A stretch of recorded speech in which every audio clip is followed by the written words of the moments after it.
മഴക്കാലം വന്നു കഴിഞ്ഞാൽ ഏറ്റവും വലിയ ബുദ്ധിമുട്ടാണല്ലേ മുറ്റത്ത് ഇതുപോലെ പുല്ല് പിടിക്കുക എന്നുള്ളത്. അതുപോലെ തന്നെ മഴക്കാലത്ത് ഉണ്ടാകുന്ന ചെറിയ ചെറിയ പ്രശ്നങ്ങൾക്കുള്ള നമ്മുടെ വീട്ടിലുള്ള സാധനങ്ങൾ, കളയുന്ന സാധനങ്ങൾ വെച്ചുള്ള കിടിലൻ ടിപ്സുകളാണ് കേട്ടോ. ആരും സ്കിപ്പ് ചെയ്യരുത്, പൂർണ്ണമായിട്ട് കാണുക. സിമ്പിൾ ടിപ്സ് ഈസി ലൈഫിലേക്ക് എല്ലാ കൂട്ടുകാർക്കും സ്വാഗതം. നല്ലൊരു ദിവസം നേർന്നുകൊണ്ട് നമുക്ക് നമ്മുടെ വീഡിയോയിലേക്ക് പോകാം. നമ്മളെ കയ്യിൽ എന്നും കഞ്ഞിവെള്ളം ഉണ്ടാകും അല്ലേ? കഞ്ഞിവെള്ളം നമ്മൾ വെറുതെ കളയാറില്ല, പല കാര്യങ്ങൾക്കും ഉപയോഗിക്കാനായിട്ട് സാധിക്കും. ഇനി കറി ഒന്നുമില്ല എന്ന് പറഞ്ഞ് ആരും വിഷമിച്ചിരിക്കും കേട്ടോ. നമുക്ക് ഈ ഒരു കഞ്ഞിവെള്ളം കൊണ്ട് കിടിലൻ ഒരു കറി ഉണ്ടാക്കിയാലോ. മല്ലി എടുത്തിട്ടുണ്ട്, കുരുമുളക് എടുത്തിട്ടുണ്ട്, 1/4 ടീസ്പൂൺ മല്ലി, ഒരു 1/4 ടീസ്പൂണ് താഴെ നമ്മളുടെ കുരുമുളക്, 10-15 വെളുത്തുള്ളി, വറ്റൻമുളക് ആവശ്യത്തിന് എരിവിന് അനുസരിച്ച് ഇടുക കേട്ടോ. എന്നിട്ട് നല്ല ജീരകം പൊടിച്ചത് 1/4 ടീസ്പൂൺ ഇട്ട് കൊടുക്കുന്നുണ്ട്. എന്നിട്ട് തക്കാളി 2-3 ഇതുപോലെ ഒന്ന് ചോപ്പറിലിട്ട് ചോപ്പ് ചെയ്തെടുക്കുക. നല്ല പോലെ തന്നെ ചെറുതാക്കി കട്ട് ചെയ്തെടുക്കുക കേട്ടോ. എന്നിട്ട് കഞ്ഞിവെള്ളത്തിലേക്ക് ഇത് ഇട്ട് കൊടുത്തതിന് ശേഷം പുളിവെള്ളം ഒരു നുള്ള്, നിങ്ങൾക്ക് എത്രത്തോളം പുളി ആവശ്യമുണ്ടോ അത്രത്തോളം കേട്ടോ. പുളി വെള്ളം വേണമെങ്കിൽ സ്കിപ്പ് ചെയ്യുക, തക്കാളിയുടെ പുളി മതിയെങ്കിൽ അത് മതി കേട്ടോ. എന്നിട്ട് നമ്മൾ ഇതൊന്ന് നല്ലതുപോലെ തിളപ്പിക്കാൻ വെക്കുക. ഒന്ന് ചൂടായി വരുമ്പോഴത്തേക്ക് നമ്മൾ പൊടിച്ച് വെച്ചേക്കുന്ന പൊടിയും മല്ലിയിലയും കൂടെ ഇട്ട് ഒന്ന് തിളപ്പിച്ച് ഒന്ന് കഴിച്ചു നോക്കുക കേട്ടോ. കിട്ടു ടേസ്റ്റാണ്. ഈ ഒരു കറി മാത്രം മതി. ഒരു എന്താണ് പറയുക, എന്തെങ്കിലും പപ്പടമോ അല്ലെങ്കിൽ ഒരു മുട്ട വറുത്തതോ എന്തെങ്കിലും ഉണ്ടെങ്കിൽ ഒരു പറ ചോറ് കഴിക്കാനായിട്ട് സാധിക്കും. വളരെ ഹെൽത്തി ആയിട്ടുള്ള ടേസ്റ്റി ആയിട്ടുള്ള ഒരു കറിയാണ്. വയറിന് വളരെ നല്ലതാണ് കേട്ടോ. ഒന്ന് ഉണ്ടാക്കി നോക്കണേ. അടുത്തതായിട്ട് കഞ്ഞിവെള്ളം നമുക്ക് ഇതുപോലെ ഉപയോഗിക്കാം കേട്ടോ. നമ്മളുടെ ചട്ടി പഴയതാകട്ടെ പുതിയതാകട്ടെ, പുതിയ ചട്ടി മയക്കിയെടുക്കാൻ കഞ്ഞിവെള്ളം നല്ല സൂപ്പറാണ്. കഞ്ഞിവെള്ളത്തിൽ കുറച്ച് ചായപ്പൊടി ഇട്ട് തിളപ്പിച്ചെടുത്താൽ 2-3 പ്രാവശ്യം നമ്മൾ തിളപ്പിച്ചെടുത്താൽ തന്നെ ചട്ടി നല്ലതുപോലെ തന്നെ മയങ്ങി കിട്ടും. ഇനി പഴയ ചട്ടി എന്നും പുതുമയോടുകൂടി ഇരിക്കണമെങ്കിൽ നിങ്ങൾ ഒരു ദിവസം നമ്മൾ ഉപയോഗിക്കാത്ത ദിവസം കഞ്ഞിവെള്ളം ഒഴിച്ച് പിറ്റേന്ന് ഇതുപോലെ കഴുകി കടലമാവിൽ കഴുകിയെടുത്ത് വെയിലത്ത് വെച്ച് ഉണക്കിയെടുത്തു കഴിഞ്ഞാൽ അത് 100 വർഷമായാലും ആ ചട്ടി പൊട്ടുകയോ ചീത്താകുകയോ ഒന്നുമില്ല, നല്ല ഫ്രഷ് ആയിട്ട് തന്നെ ഇരിക്കും കേട്ടോ. അടുത്തതായിട്ട് നമുക്ക് കഞ്ഞിവെള്ളം നമ്മൾ പറഞ്ഞാലും തീരൂല അതിൻ്റെ ഉപയോഗങ്ങൾ കേട്ടോ. അതിലേക്ക് കുറച്ച് വിനാഗിരി ഒഴിച്ചു കൊടുക്കുന്നുണ്ട്. അതിലേക്ക് കുറച്ചും കൂടെ വെള്ളം കൂടെ ചേർത്തിട്ട് നമ്മളുടെ ചെടികളിൽ സ്പ്രേ ചെയ്യുകയാണെങ്കിൽ കായ്ഫലം കൂടാനായിട്ട്, ഇപ്പോൾ കുരുമുളകിലാണെങ്കിൽ കുരുമുളക് കൂടുതലുണ്ടാവും, മാവിലാണെങ്കിൽ മാവിലുണ്ടാവും. അതുപോലെ ഈ കറുപ്പ് കുത്തു വരിക, പ്രാണി വരിക, കറിവേപ്പിലേക്ക് നല്ല കാട് പോലെ പിടിച്ചു കിട്ടാനായിട്ടൊക്കെ വളരെ നല്ലതാണ്. ആ കഞ്ഞിവെള്ളത്തിൻ്റെ അതേ ക്വാണ്ടിറ്റി തന്നെ നമ്മൾ വെള്ളം ചേർക്കണം. വിനാഗിരി വളരെ കുറച്ച് മാത്രം ചേർക്കാവുള്ളൂ. അടുത്തതായിട്ട് നമ്മൾ കഞ്ഞിവെള്ളത്തിലേക്ക് കുറച്ച് ഉപ്പും നമ്മളുടെ ഡിഷ് വാഷ് ലിക്വിഡ്, ഏതെങ്കിലും ഒരു ഡിഷ് വാഷ് ലിക്വിഡും 1 ടേബിൾ സ്പൂൺ നമ്മളുടെ വിനാഗിരി കൂടി മിക്സ് ചെയ്തിട്ട് നമ്മളുടെ പാത്രങ്ങളിലെ പഴയ പാത്രങ്ങളൊക്കെ നല്ല പോലെ തന്നെ സെറാമിക് പാത്രങ്ങളിലൊക്കെ നല്ല കറ പിടിച്ചിട്ടുണ്ടാവില്ലേ, അതൊക്കെ മാറുവാനായിട്ടൊക്കെ നല്ലതാണ് കേട്ടോ. പുതുമ വരാനായിട്ട് പഴയ പാത്രങ്ങൾ നമുക്ക് പുതിയതാക്കി എടുക്കാനായിട്ട് ഈ ഒരു ലിക്വിഡിൽ ഇതുപോലെ ഒന്ന് കഴുകിയെടുത്താൽ മാത്രം മതി. സൂപ്പറായിട്ട് കിട്ടും. സ്റ്റീൽ പാത്രങ്ങളൊക്കെ വെട്ടിത്തിളങ്ങും. സ്റ്റീൽ പാത്രങ്ങളൊക്കെ ഇതുകൊണ്ട് നമ്മൾ കഴുകിയെടുത്തു കഴിഞ്ഞാൽ ആ സ്റ്റീലൊക്കെ നല്ല പളപ്പളാന്ന് വെട്ടിത്തിളങ്ങുന്ന രീതിയിൽ നമുക്ക് കിട്ടുന്നതാണ് കേട്ടോ. ഇതുപോലെ ചെറിയ ചെറിയ കാര്യങ്ങൾ ശ്രദ്ധിച്ച് നമ്മളെ വീട് എപ്പോഴും നല്ല വെട്ടിത്തിളങ്ങുന്ന രീതിയിൽ നമുക്ക് ഇടാനായിട്ട് സാധിക്കും. സിങ്കും നല്ല പോലെ തന്നെ ക്ലീൻ ആയി കിട്ടും. വേസ്റ്റ് പാത്രത്തിലുള്ള കറകൾ, അതുപോലെ തന്നെ ബാഡ് സ്മെല്ല്, അതുപോലെ അതിൻ്റെ ഒരു ഫെയ്ഡായി പോകാമെന്ന് പറയില്ലേ, ഇതിപ്പോൾ ഒരു 5-6 വർഷത്തിന് മേലെ ആയിട്ടുള്ള വേസ്റ്റ് പാത്രമാണ് കേട്ടോ. ഇതിലുണ്ടാവുന്ന ബാഡ് സ്മെല്ലൊക്കെ മാറുവാനായിട്ട് നല്ലതാണ് ഈ ഒരു ലിക്വിഡ് കൊണ്ട് നമ്മൾ കഴുകിയെടുക്കുകയാണെങ്കിൽ. അതുപോലെ തന്നെ നമ്മൾ തോർത്തിലൊക്കെ വരുന്ന കരിമ്പൻ മാറ്റാനായിട്ട് വളരെ നല്ലതാണ് നമ്മളുടെ കഞ്ഞിവെള്ളം കേട്ടോ.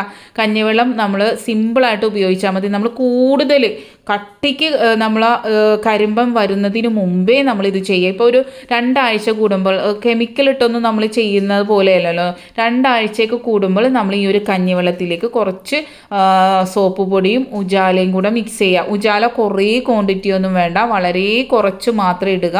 സോപ്പ് പൊടിയും ഒരു 1/4 ടീസ്പൂൺ ഇട്ട് കൊടുത്തിട്ടുള്ളൂ. എന്നിട്ട് ആ കഞ്ഞിവെള്ളത്തിന് 2 ഇരട്ടി വെള്ളം ഒഴിച്ച് 2 തുള്ളി നമ്മളുടെ ഉജാല ഒഴിച്ചിട്ട് നമ്മളുടെ തോർത്ത് ഒരു 2 ആഴ്ച കൂടുമ്പോൾ ഇതുപോലെ പുഴുങ്ങിയെടുത്ത് കഴിഞ്ഞാലല്ലേ നമ്മൾ തോർത്തിൽ കരിമ്പനെ വരില്ല. ചെറുതായിട്ട് വന്ന കരിമ്പനൊക്കെ പോകുവാനും വളരെ നല്ലതാണ് കേട്ടോ.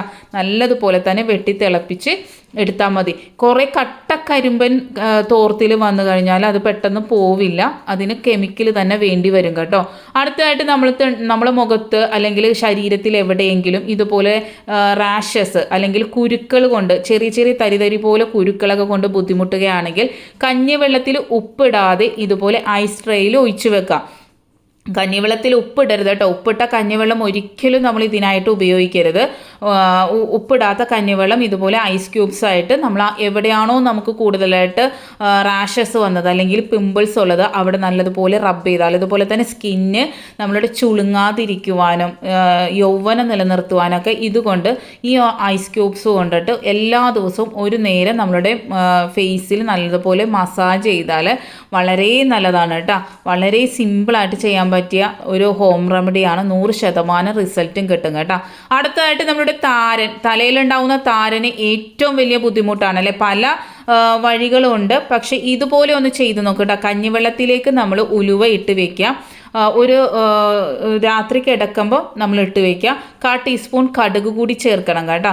എന്നിട്ട് നമ്മളിത് പിറ്റേന്ന് രാവിലെ നല്ലതുപോലെ അരച്ചെടുക്കണം. അരച്ചെടുത്തിട്ട് നമ്മളെ തലയോട്ടിയിൽ ഒരു 5 മിനിറ്റ് വെച്ചതിന് ശേഷം 5 മിനിറ്റോ 10 മിനിറ്റോ വെക്കുക. തണുപ്പ് പറ്റാത്തവരാണെങ്കിൽ 5 മിനിറ്റ് വെച്ചാൽ മതി. എന്നിട്ട് നല്ലതുപോലെ വാഷ് ചെയ്ത് കളഞ്ഞാൽ തലയിലെ താരം പോകുന്നതാണ് കേട്ടോ. അതിനോടൊപ്പം നമ്മുടെ അനാർക്കലി ഹെയർ ഓയിൽ കൂടി ചേർത്ത് കഴിഞ്ഞാൽ തലയോട്ടിലുണ്ടാവുന്ന ഡ്രൈനെസ് പോകാനും നല്ലതാണ്. ഈ ഒരു എണ്ണ ഞാൻ പിന്നെയും പറയേണ്ട കാര്യമില്ലല്ലോ, അത്രത്തോളം റിസൾട്ട് കിട്ടി 100%. ഇപ്പം ഈ ഒരു ഉലുവയുടെ ഇതുപോലെ പറഞ്ഞു തന്ന പോലെ തന്നെ നമ്മളുടെ ഹെയറിന് ഏറ്റവും നല്ലതായിട്ട് നമുക്ക് നല്ല ഉറക്കം കിട്ടുവാനും മുടി നല്ലപോലെ വളരുവാനും മുടി കൊഴിച്ചിൽ മാറുവാനും അതുപോലെ തന്നെ അകാരനര വരാതിരിക്കുവാനും വന്ന നര മാറ്റുവാനും ഒക്കെ സൂപ്പറാണ് നമ്മളുടെ അനാർക്കലി ഹെയർ ഓയിൽ. ഒരു പ്രാവശ്യമെങ്കിലും മേടിച്ചു നോക്കുക. ഈ വാട്സപ്പ് നമ്പറിൽ ഒന്ന് കോൺടാക്ട് ചെയ്താൽ മാത്രം മതി കേട്ടോ.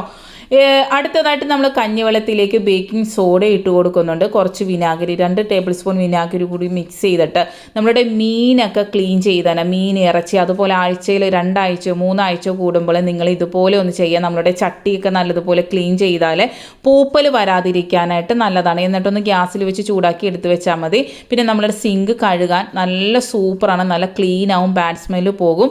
അതുപോലെ നമ്മളുടെ സെപ്റ്റിക് ടാങ്ക് നിറയുക എന്നുള്ള പ്രശ്നത്തിന് ഒരു പരിഹാരം തന്നെയാണ്. കഞ്ഞിവെള്ളത്തിൽ ഇത് മിക്സ് ചെയ്ത് നമ്മളുടെ സിങ്കുകളും അതുപോലെ തന്നെ ക്ലോസറ്റൊക്കെ ക്ലീൻ ചെയ്താൽ വളരെ നല്ലതാണ്. ഓവുകളിൽ ഇത് 2 ആഴ്ച കൂടുമ്പോൾ ഈ ഒരു മിശ്രിതം ഒഴിച്ചു കൊടുത്താൽ ആ ഒരു ബാഡ് സ്മെല്ല് വരിക, അതുപോലെ തന്നെ സെപ്റ്റിക് ടാങ്കും അതുപോലെ വേസ്റ്റ് ടാങ്കും ഒക്കെ പെട്ടെന്ന് നിറയുക എന്നുള്ള പ്രശ്നമില്ലേ, അത് മാറ്റാനായിട്ട് ഈ ഒരു മിശ്രിതം 2 ആഴ്ച കൂടുമ്പോഴെങ്കിലും ഇതുപോലെ ഒന്ന് ഓവിൽ ഒഴിച്ചു കൊടുക്കുക കേട്ടോ. ഹാംഫുള്ളായിട്ടുള്ള കെമിക്കൽ ഉപയോഗിക്കുന്നതിനേക്കാളും ബെറ്റർ ഇതുപോലുള്ള നാച്ചുറൽ ഹോം റെമഡീസ് ചെയ്യുന്നത് കേട്ടോ. അപ്പോൾ നമ്മളുടെ സിങ്കിൽ ബ്ലോക്ക് വരിക, ബാഡ് സ്മെല്ല് വരിക, ബാത്റൂമിൽ നിന്ന് ബാഡ് സ്മെല്ല് വരിക, അങ്ങനെയുള്ള പ്രശ്നങ്ങൾക്കെല്ലാം ഒരു പരിഹാരമാണ് ഈ ഒരു കഞ്ഞിവെള്ളം കൊണ്ടുള്ള ഈ ഒരു ടിപ്പ് കേട്ടോ. അടുത്തതായിട്ട് നമുക്ക് മഴക്കാലമായാൽ ഏറ്റവും വലിയ പ്രശ്നം എന്താണെന്ന് വെച്ചാൽ നമ്മൾ വീട്ടിൽ തൊരപ്പൻ, എലി, പല സ്ഥലങ്ങളിൽ പല രീതിയിലായിരിക്കും പറയുന്നത്. തൊരപ്പൻ എന്ന് പറയുമ്പോൾ ഭയങ്കര വലുതായിരിക്കും, എലി എന്ന് പറയുമ്പോൾ ചെറുതായിരിക്കും. അങ്ങനെയാണ് കേട്ടോ ഇവിടെ. നിങ്ങളവിടെ വേറെ എന്തെങ്കിലുമൊക്കെ പറയുന്നുണ്ടെങ്കിൽ അത് കമൻറ്റ് വഴി അറിയിക്കാം കേട്ടോ. അതിനൊരു പരിഹാരമാണ് കുറച്ച് ചോറ് എടുക്കുക. ചോറ് പഴയതാണെങ്കിലും കുഴപ്പമില്ല. ചോറില്ലെങ്കിൽ നമുക്ക് ബിസ്ക്കറ്റോ അല്ലെങ്കിൽ വേറെ എന്തെങ്കിലും ഉരുളക്കിഴങ്ങോ അല്ലെങ്കിൽ ചെറുപഴം ഇതൊക്കെ നല്ലതാണ് കേട്ടോ. ബിസ്ക്കറ്റും ചോറുമാണ് ഞാനിവിടെ എടുത്തേക്കുന്നത്. അതിലേക്ക് നമ്മൾ ലെയ്സോളാണ് ഒഴിച്ചു കൊടുക്കുന്നത്. നിങ്ങൾക്ക് വേണമെങ്കിൽ ഡേറ്റ് കഴിഞ്ഞ നമ്മളുടെ മരുന്നുകളിലെ അതും ചേർത്ത് കൊടുത്താൽ നല്ല എഫക്റ്റാണ് കേട്ടോ. എന്നിട്ട് നല്ലതുപോലെ ഇതുപോലെ മിക്സ് ചെയ്യുക. അപ്പുറത്ത് പണി നടക്കുന്നതുകൊണ്ട് ഒരു സൗണ്ടിൻ്റെ ഡിസ്റ്റർബൻസ് ഉണ്ട് കേട്ടോ. നല്ലതുപോലെ മിക്സ് ചെയ്തതിന് ശേഷം ഇതുപോലെ വെച്ച് കൊടുത്താലും വളരെ നല്ലതാണ്. ഇത്തിരി കൂടി അവർ കഴിക്കാൻ ചാൻസ് പഴത്തിൻ്റെ ഉള്ളിൽ ഫില്ല് ചെയ്ത് ഇത് വെച്ച് കൊടുത്തു കഴിഞ്ഞാൽ ഇല്ലേ നമ്മുടെ പരിസരത്തെ പിന്നെ എലിശല്യം ഉണ്ടാവില്ല കേട്ടോ. എന്ന് വെച്ചാൽ മഴക്കാലം ആകുമ്പോൾ ഏറ്റവും വലിയ ബുദ്ധിമുട്ടാണ് നമുക്ക് ഈ ഒരു എലിയെ കൊണ്ടിട്ട് അവിടെ ഇവിടെയൊക്കെ തുരന്ന് നമ്മളുടെ മുറ്റത്ത് വെക്കുക അല്ലേ, ചെടിയൊക്കെ മാന്തി വെക്കുക, അങ്ങനെയുള്ള പല പല പല പ്രശ്നങ്ങളില്ലേ. അപ്പോൾ എല്ലാത്തിനും ഒരു പരിഹാരമാണ്. യാതൊരു കെമിക്കൽ ഉപയോഗിക്കാതെ തന്നെ നമ്മളെ മുറ്റത്തുനിന്ന് നമ്മളുടെ എലിയെ ഓടിക്കാനായിട്ട് സാധിക്കും. അടുത്തതായിട്ട് നമുക്ക് അരിപ്പൊടി കൊണ്ട് ഒരു കിടിലൻ സൂത്രം കണ്ടാലോ. 2 ഗ്ലാസ് വെള്ളം തിളപ്പിക്കാനായിട്ട് വെച്ചിട്ടുണ്ട്. എന്നിട്ട് നമ്മൾ ഒരു 1.5 ടേബിൾ സ്പൂൺ അരിപ്പൊടി എടുത്തിട്ടുണ്ട്. അതിലേക്ക് ഒരു 2 തുള്ളി ഉജാല കൂടി മിക്സ് ചെയ്ത് നമുക്ക് ഇഷ്ടമുള്ള മണം, ഞാനിവിടെ ഊതാണ് ഒഴിച്ചു കൊടുക്കുന്നത്, നിങ്ങൾക്ക് ഏത് സ്മെല്ലാണോ ഇഷ്ടം അത് ഒഴിച്ചു കൊടുക്കുക. എന്നിട്ട് ഈ അരിപ്പൊടി നല്ലതുപോലെ മിക്സ് ചെയ്തെടുക്കുക കേട്ടോ. മിക്സ് ചെയ്തെടുത്തതിലേക്ക് നമ്മൾ ആ നേരത്തെ ചൂടാക്കാൻ വെച്ചേക്കുന്ന ആ വെള്ളമില്ലേ അതിലേക്ക് ഒഴിച്ചു കൊടുത്തിട്ട് വേണം ഗ്യാസ് ഓൺ ചെയ്യാനായിട്ട് കേട്ടോ. ഗ്യാസ് ഓൺ ചെയ്ത് നമ്മളുടെ മഴക്കാലത്ത് തുണികളിൽ ഉണ്ടാവുന്ന ബാഡ് സ്മെല്ല് പോകുവാനും നല്ല സ്റ്റിഫായിട്ടിരിക്കുവാനും കംഫോർട്ടൊക്കെ നല്ലതാണ് കേട്ടോ. നല്ല റിസൾട്ട് തന്നെയാണ് കിട്ടുന്നത്. ബൈ ചാൻസ് നമ്മളെ വീട്ടിൽ അതില്ലാത്ത സമയത്ത് നമുക്ക് ഇതുപോലെ പെട്ടെന്ന് തന്നെ നമ്മളെ വീട്ടിൽ കംഫോർട്ട് ഉണ്ടാക്കി എടുക്കാനായിട്ട് സാധിക്കുന്നതാണ്. ഇതൊരു 2 ദിവസമൊക്കെ നമുക്ക് വെച്ച് ഉപയോഗിക്കാനായിട്ട് സാധിക്കുള്ളൂ. അന്ന് ഉണ്ടാക്കി അന്ന് തന്നെ ഉപയോഗിക്കുന്നതായിരിക്കും ഏറ്റവും ബെറ്റർ കേട്ടോ. കുറേ ദിവസങ്ങൾ വെക്കാതെ നമുക്ക് ഇന്നിപ്പോൾ ആവശ്യമുണ്ടെങ്കിൽ ഇന്ന് എടുക്കുക. അതിലേക്ക് ഒരു നുള്ളു വിനാഗിരി കൂടി മിക്സ് ചെയ്ത് കൊടുക്കുന്നുണ്ട്. അത് നല്ല തുണികൾ നല്ല എന്താ പറയുക ചുളിവ് മാറാനായിട്ട് ഈ വിനാഗിരി വളരെ നല്ലതാണ് കേട്ടോ. അപ്പം നമ്മളിത് ഏതൊരു തുണി, വെള്ളത്തുണി ആകട്ടെ, ഏതൊരു തുണിയിലും മുക്കിക്കഴിഞ്ഞാൽ നല്ല സ്റ്റിഫായിട്ടിരിക്കും. അതുപോലെ തന്നെ നല്ലൊരു സ്മെല്ലും കിട്ടാനും സൂപ്പറാണ് കേട്ടോ. ഇതുപോലെ ഒന്ന് നിങ്ങൾ ചെയ്ത് നോക്കുക കേട്ടോ. നിങ്ങൾ പിന്നെ കടയിൽ നിന്നും കംഫർട്ടൊന്നും വാങ്ങിയില്ല കേട്ടോ. അടുത്തതായിട്ട് നമ്മുടെ മഴക്കാലത്ത് ഉണ്ടാകുന്ന ഏറ്റവും വലിയ ബുദ്ധിമുട്ടാണ് നമ്മളുടെ മുറ്റം ക്ലീൻ ചെയ്യൽ അല്ലേ. നമ്മൾ മാസത്തിൽ ഒരിക്കൽ ആളുകളെ നിർത്തി മുറ്റം ക്ലീൻ ചെയ്യേണ്ട അവസ്ഥയാണ്. അത്രത്തോളം പുല്ലുകൾ എന്താ പറയുക ആഴ്ചയിൽ വളർന്നുകൊണ്ടിരിക്കും അല്ലേ. അപ്പോൾ നമുക്ക് മുറ്റത്ത് കെമിക്കൽ എന്തെങ്കിലും അടിച്ചു കഴിഞ്ഞാൽ പിന്നെ അതിൻ്റെ മണ്ണിനെ ബാധിക്കുമോ എന്നുള്ളവർക്ക് ഇതുപോലെ ഒന്ന് ചെയ്ത് നോക്കട്ടോ. അതിനായിട്ട് വേണ്ടത് ആക്സോ ബ്ലേഡ് വേണം. നമ്മളുടെ ഇതുപോലെ വൈപ്പർ എന്തെങ്കിലും ഒരു കോലുണ്ടാവുമല്ലോ, അല്ലെങ്കിൽ നമ്മൾ തടിക്കഷ്ണമാണെങ്കിലും നീളനെ ഉള്ളത് വേണം. ഒരു 6 സ്ക്രൂ വേണം, 2 ക്ലാമ്പ് വേണം. എന്നിട്ട് ഇതുപോലെ ഒന്ന് ഫിറ്റ് ചെയ്തെടുക്കുക കേട്ടോ. അതൊന്നും കാണിച്ച് ഞാൻ ടൈം കളയുന്നില്ല. ഇത് വളരെ എഫക്റ്റീവാണ്.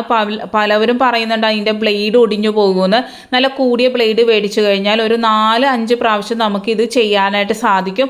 അതിനുശേഷം നിങ്ങൾ ബ്ലേഡ് മാത്രം മാറ്റി കൊടുത്താൽ മതി. ബ്ലേഡ് ഒടിഞ്ഞു പോയാലും കൂടി വന്ന ഒരു 30-40 രൂപയാണ് ഈ ഒരു ബ്ലേഡിന് വരുന്നത്.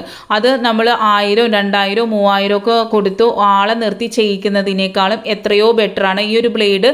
ഞങ്ങൾ ഇവിടെ ഇപ്പോൾ 2-3 പ്രാവശ്യം ഉപയോഗിച്ച് കഴിയുമ്പം അത് ഒടിഞ്ഞു കഴിഞ്ഞാൽ ആ സ്ക്രൂവിൻ്റെ സ്ഥാനത്ത് അത് മാറ്റിയിട്ട് അടുത്ത ആക്സോ ബ്ലേഡ് വെച്ച് കൊടുത്താൽ മാത്രം മതി. അത്രയേ ഉള്ളൂ. സിമ്പിളായി മുറ്റം ക്ലീൻ ചെയ്യാനായിട്ട് സാധിക്കുന്നതാണ്. ഇതെങ്ങനെയാണ് ഉണ്ടാക്കുന്നതെന്ന് മനസ്സിലായാലോ. തടിക്കഷ്ണത്തിൽ ഇതുപോലെ ഒന്ന് ഫിറ്റ് ചെയ്ത് കൊടുത്താൽ മാത്രം മതി. അടിപൊളിയായിട്ട് നമുക്ക് ക്ലീൻ ചെയ്തെടുക്കാനായിട്ട് സാധിക്കും. ഏതൊരു പുല്ലും, ഇതിപ്പോൾ മെറ്റലിട്ട മുറ്റമാണ് കേട്ടോ, എന്നിട്ട് പോലും പുല്ലുകളെല്ലാം വരുന്നുണ്ട്. നമുക്ക് സ്ത്രീകൾക്ക് തന്നെ നിന്ന് ചെയ്യാനായിട്ട് സാധിക്കും. നടുകുനിയാതെ ബുദ്ധിമുട്ടാതെ മരുന്നൊന്നും അടിക്കാതെ തന്നെ നമ്മളെ വീട്ടിലുള്ള പുല്ലുകൾ നിമിഷ നേരം കൊണ്ട് ക്ലീൻ ചെയ്തെടുക്കാൻ പറ്റും. Thanks for watching. Next time നല്ലൊരു വീഡിയോയുമായി